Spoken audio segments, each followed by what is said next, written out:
Okay, can you hear me now? Okay.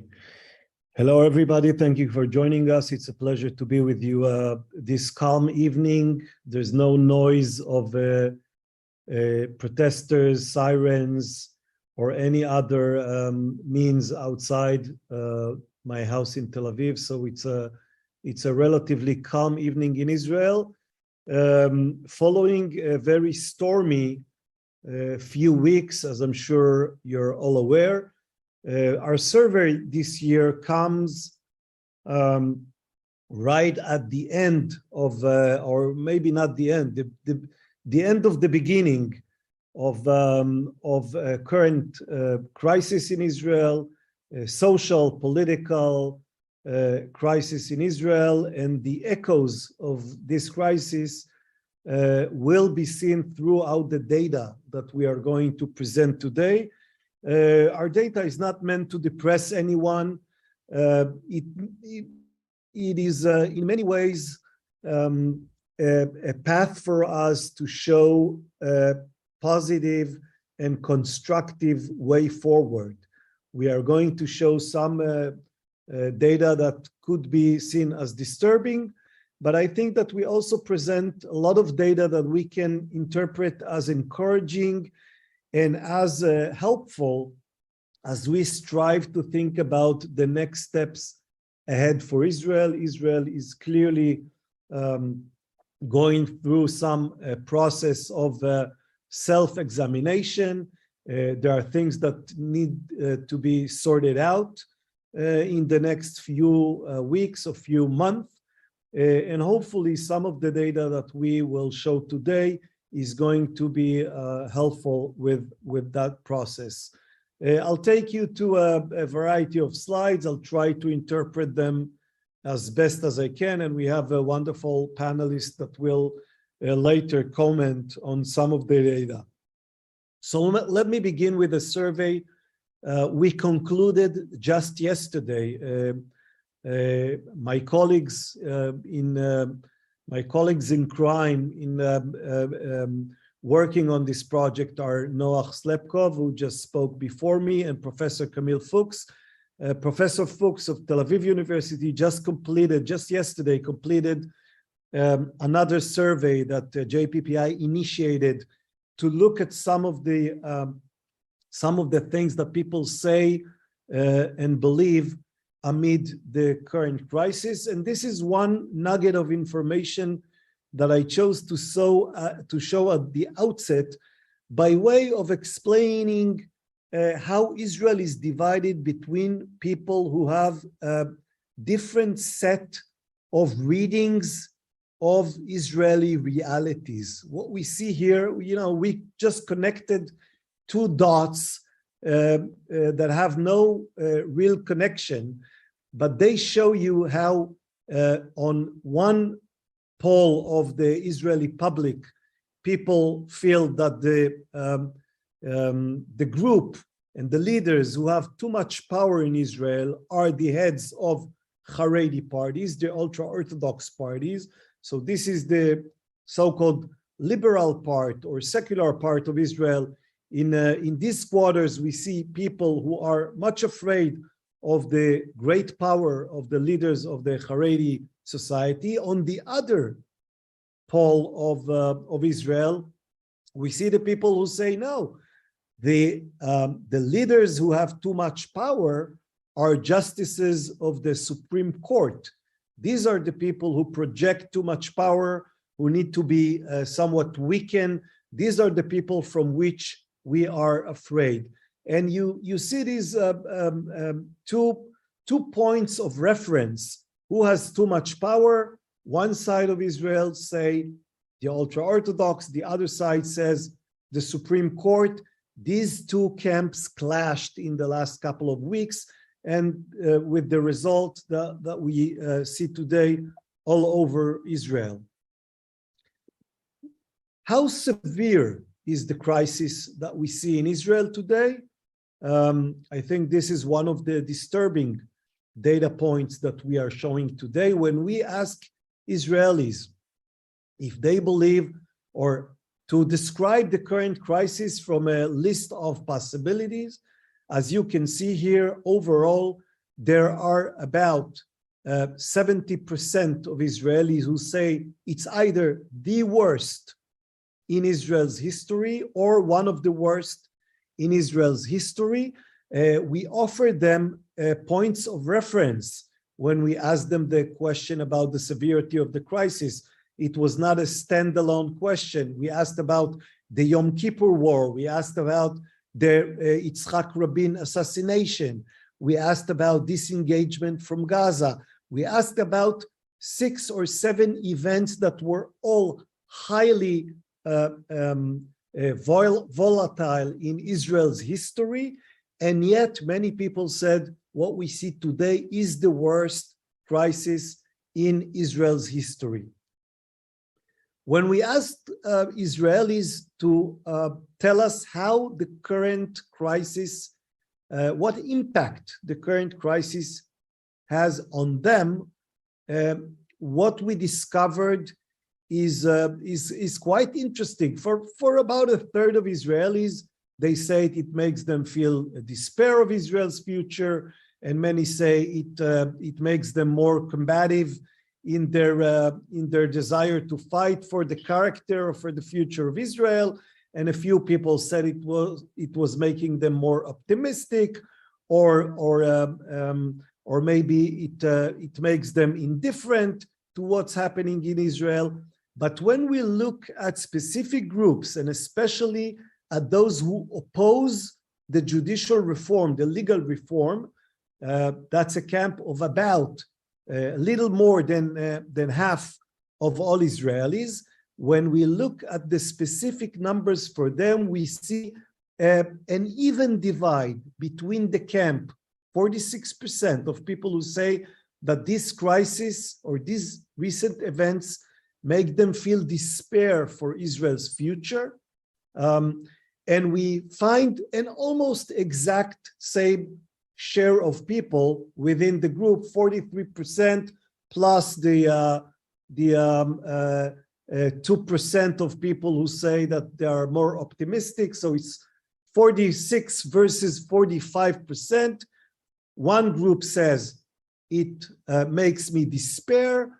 The other group says it makes me want to fight for Israel's future. I think that what we saw in the last couple weeks within the camp of opponents to the legal reform is this tension of people between, well, do we think that Israel is doomed and we are going to give up on it, so to speak, or do we say, no, this will not pass? We are going to dedicate time and effort and energy, and we are going to fight for a future for Israel that we believe is the right future for Israel. And I think that this tension between despair and energy, fighting energy within this camp, this tension still exists. And what will come out of it is only, we will only discover again in the coming weeks, months, and it might take even years before we understand what really happened in Israel this past couple months. Now I'm moving to the numbers from the larger, more detailed survey of the Pluralism Index that we conducted a few weeks ago. And these are numbers that show us a few things on which we can build, as I said before. And I'll start with this very simple notion of Israel as a Jewish and democratic state. We know this cliche, almost a cliche, Israel, Jewish and democratic. We know that in many surveys, people are asked to choose between these two seemingly competing components of character or components of identity. They're asked, is Israel as democratic more important for them, or Israel as a Jewish state more important for them? We decided to take a different path and ask separately about these two values, these two ideas. So we asked the question, how important is it for you that Israel will be a democratic state? And a separate question, how important is it for you that Israel will be a Jewish state? As you can see from these numbers here, especially so if we combine the two upper possibilities, it's very important for me or somewhat important for me. We see that for a vast majority of these numbers are for Israeli Jews. We'll show Israeli Arabs in a second. We can see that for Israeli Jews, for a vast majority of them, it is important both that Israel will be democratic, 98%. There is literally no one who doesn't want Israel to be a democratic state. And we also see 93%, very high number of people who want Israel to be a Jewish state. So when we look at Israel as Jewish and democratic, and one camp, well, we'll see this later, one camp suspects that the other doesn't want Jewishness, and the other camp suspects that the first camp doesn't want Israel to be a democracy. That's false. Almost all Israelis want Israel to be a democratic state and want Israel to be a Jewish state. This is crucially important. When we look at Israeli Arabs, the numbers for a democratic state are almost the same. Almost 90% of them say that they want Israel to be a democratic state, 88%. We also see, and this is not insignificant, that about half of all Arab Israelis, of those who have an opinion, we have 10% who did not express any opinion, but of the others, we see that about half say that they either support Israel being a Jewish state or they don't care if Israel is a Jewish state, meaning they are willing to live with Israel as a Jewish state. The framing of the question was somewhat different for Jews and Arabs on the question of a Jewish state. And I think there is a reason for encouragement when we see that about half of all Israeli Arabs say, well, we can live with that. Of course, we want Israel to be a democratic state. And as for a Jewish state, we don't actively oppose it.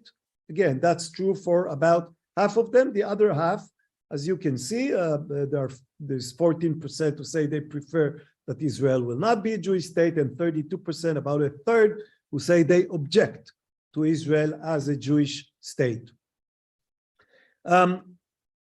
When we look at different groups within the Jewish majority in Israel, and we connect all the dots, what we see is that, in fact, the more challenged value among the two is not Israel as a democracy, it is Israel as a Jewish state. In all groups, we can see that more than 3 in 4 people say they support Israel as a Jewish state, as a democratic state. That's the dark blue numbers. When it comes to Israel as a Jewish state, and when we only look at the number for those who say it's very important for them, and don't say it's somewhat important for them, we see that the enthusiasm or the strength of support for Israel as a Jewish state is significantly weaker among secular Jews in Israel. There are only about half of them who say it's very important for them that Israel will be a Jewish state. Again, if we add the very important and the somewhat important, we go back to 90-something%. But clearly you can see here that the importance of the Jewishness of the state is somewhat weaker for secular Jews than it is for the other groups of Jews in Israel. Well, what is a Jewish state and what is a democratic state? We offered people to choose between 3 options. democratic state means free election and voting rights. That's all, the rule of the majority. A democratic state means values of tolerance and safeguarding of human rights. That's a different possibility. Or a third possibility, both. We want both. We understand, or we believe that a democratic state means something that has both the rule of the majority, but also the value of tolerance, a safeguarding of human rights and minority rights, etc. And as you can see here, among all groups in Israel, there is a clear majority of people who say both. Among the general Jewish population, it's about 80% who say both. Among secular Jews, it's higher. Religious Jews, somewhat lower. And still, it is a majority of secular Jews, religious Jews, right-wing Jews, left-wing Jews, non-Jews.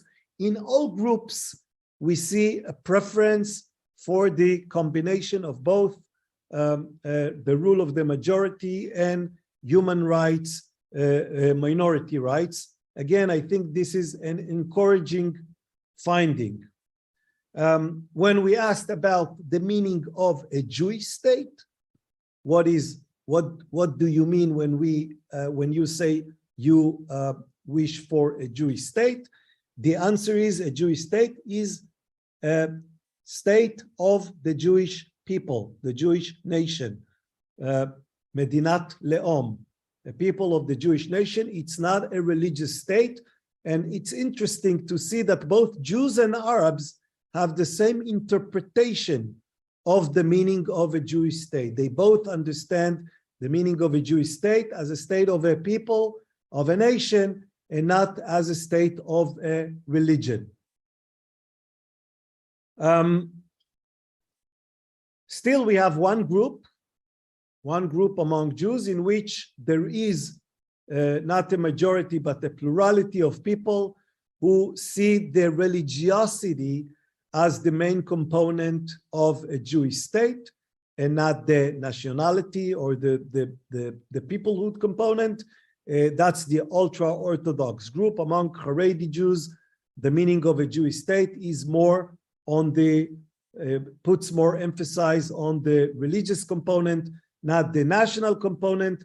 But for all other groups of Jews, it's clear that Israel is a state of the Jewish people, not a state of the Jewish religion. Now I'm going to this issue of perception versus reality, an issue that has huge impact on the psychology of Israelis as they look at the other camp, the other political camp. And what you see here, when we ask right-wing supporters, do you think that the center of and the left are less interested in having a Jewish state? They say yes. Almost 80% of them say yes. 78% say yes. They're less interested. But what is the reality that we've already seen? 90% of centrists and left-wingers in Israel do want Israel to be a Jewish state. So this impression that is created in the heads of people, of Israelis, that the other camp is not a partner in having a state that is both Jewish and democratic, that's a false impression. We see this when we ask rightists about the perception of the center and the left, and we see the same phenomenon when we ask left-wing Israelis, do you think that the right doesn't want Israel to be a strong democracy? They say, yes, we don't think that the right supports democracy. However, the data shows that 94% of right-wing supporters in Israel do want Israel to be a democracy. So again, this perception is somewhat false. I skipped one graph so we can have enough time for everything. What we have here is something that needs a slight explanation. We took 5 statements from Israel's Declaration of Independence, and we ask people to say whether they agree or disagree with these statements without telling them that these are statements from Israel's Declaration of Independence. I assume that some people did recognize the source of these statements because there are, those who have a good education should recognize these statements from the declaration. And I also assume that some Israelis did not recognize these statements and their source. However, or whether they did or didn't recognize the source, they support these statements. Now, these statements include the natural right of the Jewish people to have their own state. They include the state of Israel will be based on freedom, justice, and peace. They include the complete equality of social and political rights. They include the guarantee of freedom of religion, freedom of conscience, language, education, and culture. And they include the call of Israel's founders to the Arab inhabitants of Israel to participate in the upbuilding of the state on the basis of full and equal citizenship. Now, am I certain that all respondents clearly understood what they were signing on to? The answer is yes and no, but the numbers here are quite staggering.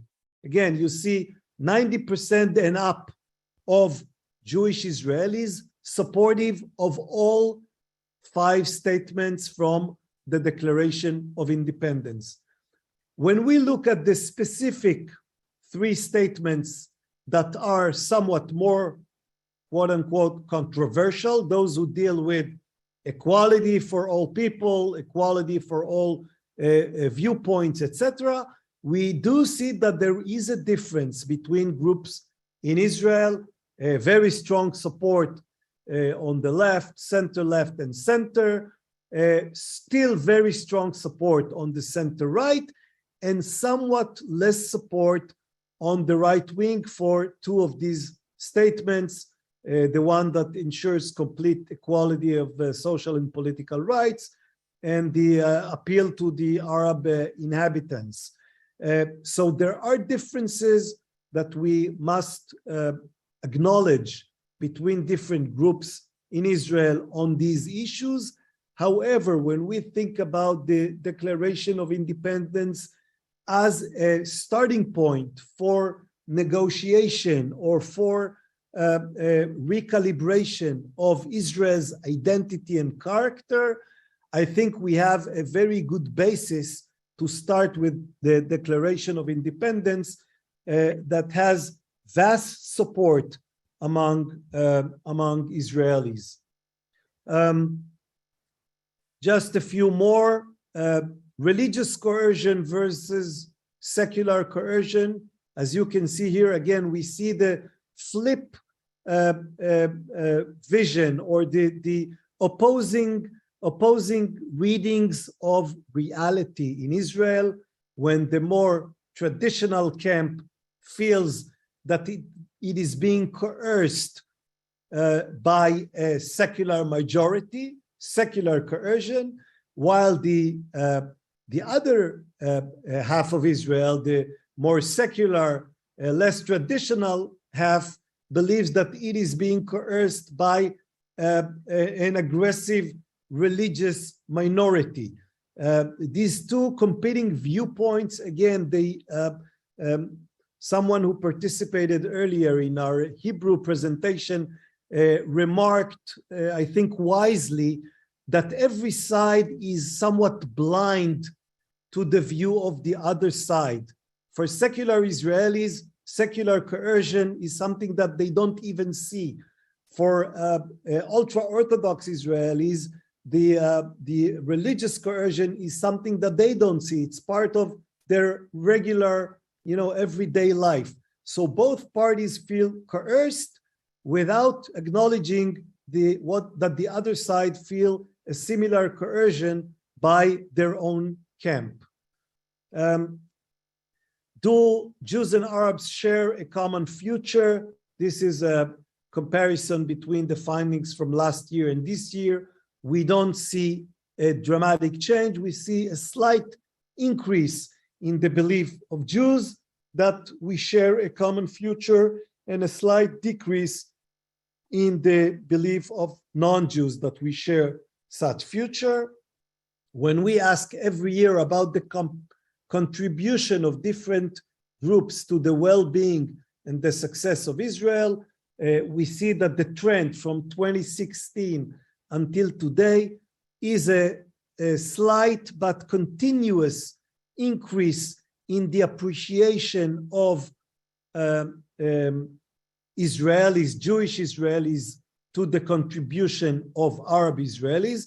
It is still a low estimation of the contribution of Arabs, but it is growing, and it is growing quite significantly among seculars.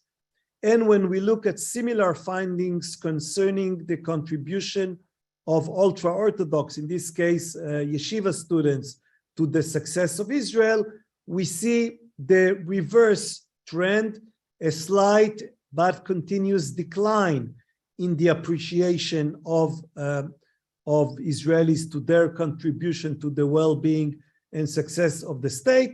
That is clearly emphasized among secular Israelis. Their appreciation of the contribution of ultra-Orthodox Israelis to the success of Israel is not great, and it's still going down.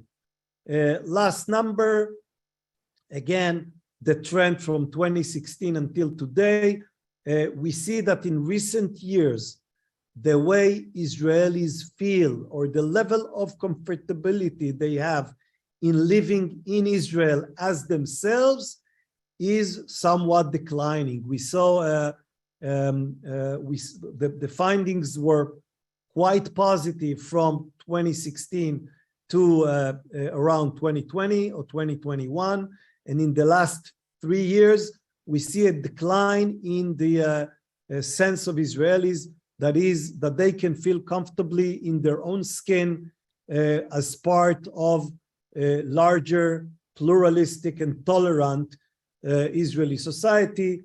And this is, of course, something that is a challenge for us as we think about the future, the shared future that we all have as Israelis. I'll conclude with that. Thank you so much. And Noach, the floor is yours. Great. So thank you, Shmuel. Before we move on to some responses from our panelists, I would just like to interrupt this Zoom to thank one of our main sponsors, the William Davidson Foundation.